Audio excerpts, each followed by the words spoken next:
you were telling us about integrated health outreach.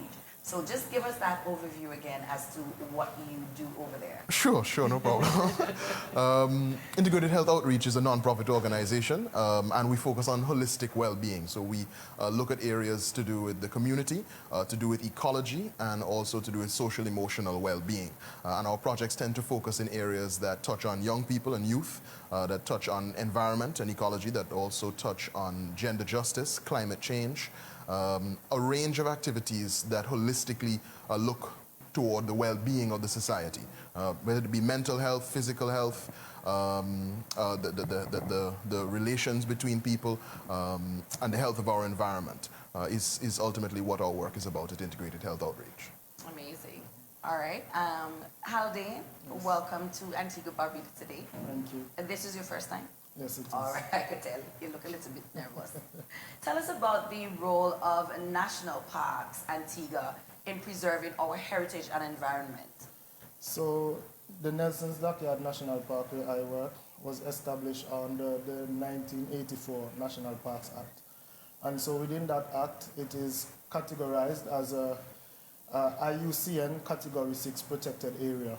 Now, that means we promote sustainable use. It's not a protected area such as those in other countries where it's a no-take zone. Right. We promote sustainable use. And so in that, we are very careful of how we marry environmental protection, but still promote people being able to function function. So for example, within that national park, let me just give you an overview of the area. Mm-hmm. So the Nelson's Dockyard National Park is not just the yard of Nelson's Dockyard. It spans on the western end, from Carlisle Bay to Memorial Bay or St. James Club Hotel on the eastern end. Right. And going northwards, the boundary would start from about just Horsford Hill coming down into Falmouth, and it stretches across the ridgeline, Monks Hill going across. And so within that area is where the categorization stands. Mm-hmm. And so our job is just to promote sustainable use, human activity, livelihoods, while focusing on environmental protection. Right. Now, what inspired this internship program that we're now about to speak on, and what are the primary objectives of that? So this internship program arises through the Memorandum of Understanding that we have with the IHO. And so this is under the CBF project, the EBA Caribbean project, ecosystem-based adaptation. And the project is being held in Barbados, Antigua, and the Dominican Republic. And so in Antigua, it's been focused in the Nelson's Dockyard National Park. Mm-hmm. We're focusing on mangrove wetlands restoration, not just replanting. We're focusing on the whole wetland system. And so some of the objectives here are to ensure that our wetlands provide the coastal protection, but also still provide functional ecosystems for human livelihoods. Some of the roles that the intern will undertake is, so we are a consultant from Jamaica will be coming in the second week of February. Right. And so our intern will accompany him in the field doing assessments of the mangrove wetlands, and also will partake in the public consultations, which I will speak about later on. Amazing. Kieron, back over to you in regards to the internship. How does this internship contribute to the resilience of marine coastal ecosystem and climate resilient livelihoods? Because that is what IHO is all about. So tell us about that. Well, I think it really has to do with capacity building. I don't think we can underestimate the value of giving, particularly young persons, the opportunity. Of course, you don't necessarily have to be young. These days, I debate more and more what is young. You know, as I get older, the bracket for young keeps getting higher with me. Okay. Yeah? But anyway, it's going with me. It's going with me. When I was, it used to be, anyway, back on point. Giving persons the opportunity to build capacity so that you have more persons within the society who can practice that good environmental stewardship, who have that understanding. I mean, you can't improve upon the way that we manage our environment if you are not giving persons the opportunity to work in that space, develop that knowledge so that they can take us into the future. So it is our hope, of course, working in collaboration with the National Parks Association, that the candidate who is ultimately successful comes away from the experience, I believe it's a 3-month internship if I'm not incorrect, comes away from the experience much better off in terms of having gained that knowledge, being able to work along with the specialists at the national parks in terms of the excellent work that they do. Collaborating with IHO and coming away from that empowered, better off, and having even greater knowledge than they did when they would have, started the project. Awesome, awesome.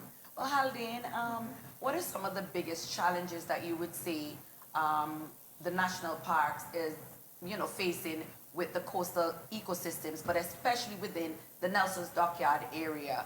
And how do you think this internship will help to address it? Well, one of the major challenges we face is obviously climate change. The rise in sea temperatures have serious repercussions on our coral. So, for example, in 2023, we had a 93% loss of all the coral that we propagated within our coral nursery. There were 1,500 fragments, and so 93% loss of that was really devastating. And that was not just within the nursery, it also happened in the natural environment. Because the project is focusing on mangroves, I'll speak a bit about that as well. Within the mangrove wetlands, we see a lot of illegal dumping. And so people generally see wetlands as a swampland, as a wasteland, right. And so, people dump the old fridge, the old bed, and it has serious repercussions. This system is made to filter out the natural rainwater, filter out the sediment that's coming back out into the ocean. So when we dump into the mangrove, we can't filter out the plastics and the tires and the old fridge. You cannot filter out those things naturally. Right. And so those are some of the major threats that we are facing. And how would this project integrate scientific research and local knowledge? Because there's two sides to everything. Yes, so how will this project integrate the two together, and what role will the interns play in this collaboration? Okay, so in terms of scientific research, as I mentioned earlier, we have a consultant coming down, right. A professional in wetland research, and so he would conduct the preliminary assessments and see where we are and what needs to be done in terms of restoration efforts. Now, from a local knowledge standpoint, we will have the public community consultation. The national park, a great portion of the national park is within the St. Paul's community. Right. And so the whole community will be invited to come on board and to share that local knowledge aspect. Which places where they see the greatest change has happened over time. What was it like when they were a child growing up, right. Or what did their grandparents say? What is it like now? Where has the greatest abundance of juvenile fish? And things like that, things that the consultant would not know just by doing his assessments. Now, in this role, the internship would assist in identifying the linkages between this local aspect, climate change, and also the scientific research. The internship will assist in planning the consultation. The intern will assist in just the logistics, right. But also making sure that the local persons feel comfortable and are willing to share. Is there a possibility for them to transition from, after the internship to maybe having a permanent position with the national park? Is that something that they're working on? Well, that would be beautiful. I'll tell you a short story. That's how I got my job. I started as an intern, and by about day 2, I knew that I wanted this job. To be. Yeah. Amazing. Well, Kieron, on the technical side of things, for the internship, what are some of the qualifications or skills that we are looking for, and how do they go about applying for this process to be a part of? Well, in terms of applications, we have posted and are running an ad online in terms of persons being able to see the details in terms of what the internship constitutes, and there's a link that they will click and they will see the terms of reference. You just go to, for instance, you go to IHO's Facebook page. If you just go to Facebook, type in IHO, our page will come up and you will see the post, and you'll click the link. It will give you the terms of reference. The application deadline is January 29th. Applicants are required to go through the terms of reference, not to just send off the application one time, but go through the terms of reference, see what it's all about, and then make your application in accordance with those terms of reference. And it gives you the details of how to address it and where to send it to. But of course, the listeners and viewers should bear in mind that January 29th is the deadline. Right. In terms of, you said the first part of your question? For the qualifications. Oh, yes, in terms of the qualifications. Yeah. Well, I think that the individual who's successful is going to be somebody whose application demonstrates an interest in environmental issues, in conservation, in ecology, whose application is perhaps bolstered by maybe, say, maybe if they have, I'm sure it would be a plus if they have any prior experience, maybe any other internships, or maybe they have worked in a volunteer or civil society space before that has something to do with the environment, conservation, but in different ways to demonstrate that interest that you have in whether it be wetlands ecosystems, environmentalism, ecology, but also just to go through the terms of reference and make your application in accordance with it. Sometimes what persons do is that they see something that says apply now, apply by this deadline, and so they send off cover letter and CV, but they don't look at the details to say this is what we want you to talk about or look for. So it's important to go through the details. Right. How do you see this internship influencing the broader environmental and socio-economic landscape here in Antigua and Barbuda? Well, I think that in terms of the environmental and socioeconomic landscape, I think ultimately the overall objective of this project is to help us adapt to the realities of the challenges that we face to our ecosystems. It is heavily focused on climate change. The CBF project, that's the Caribbean Biodiversity Fund, just a little overview. The Caribbean Biodiversity Fund administering this project, and well, I suppose we're administering this project. That's where the funding is being administered from them. And the whole objective is ecosystem-based adaptation, as Haldain would have said. Wetlands ecosystems, heavy focus on the mangrove ecosystems is where the project is going right now. Ecosystems, of course, under this project would also involve our seagrass beds, our coral reefs. You were speaking about the coral nursery, and he gave some excellent statistics there about the phenomena of coral bleaching, caused, of course, by global warming and climate change. So many different threats to our wetlands ecosystems. And of course, global warming is a man-made thing. You spoke about the dumping in the mangroves. So the aim is for us to adapt, for us where necessary to change behaviors, and for us as well to improve the ability of ecosystems to adapt in terms of replanting, coral nursery, propagation, and so on and so forth. Because these systems, these ecosystems support our livelihoods. And we've done a number of consultations, engaged with the community on several different occasions. At the beginning of the project, a little ways in, and periodically as we go along, as we deal with different aspects of the project, we continue to engage with the community. And I think an intern being a part of that process, you're getting scientific knowledge, you're getting work experience, you're building your own capacity, you're engaging with community. You'll have opportunities to speak to members of the community out there as we gain that local knowledge to work along with qualified scientists in the field.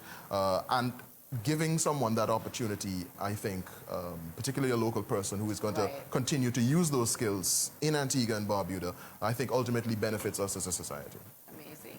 Haldain, as a previous intern and now a member of the National Park of Antigua and Barbuda, give them a number or an email that they can contact you. Maybe, they're watching and they want a little bit more insight as to exactly what you guys are looking for. Maybe you can give them some details where they can contact you. Okay, so the email address for the National Parks is info@nationalparksantigua.com.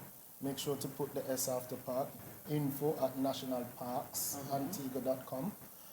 And you can reach out at the phone number at the main office, which is 480-5021, 480-5021. Amazing. Kieron, number? Yes, Integrated Health Outreach. You can reach out to Integrated Health Outreach at 736-4446. I have that number, so you'll get me. And also info. You can send an email if you want more information. You can send an email to info@ihoab.com. That's IHOAB, as in Antigua Barbuda.com. All right. Well, thank you so much for joining us this morning, and thank you for the amazing work that you're doing.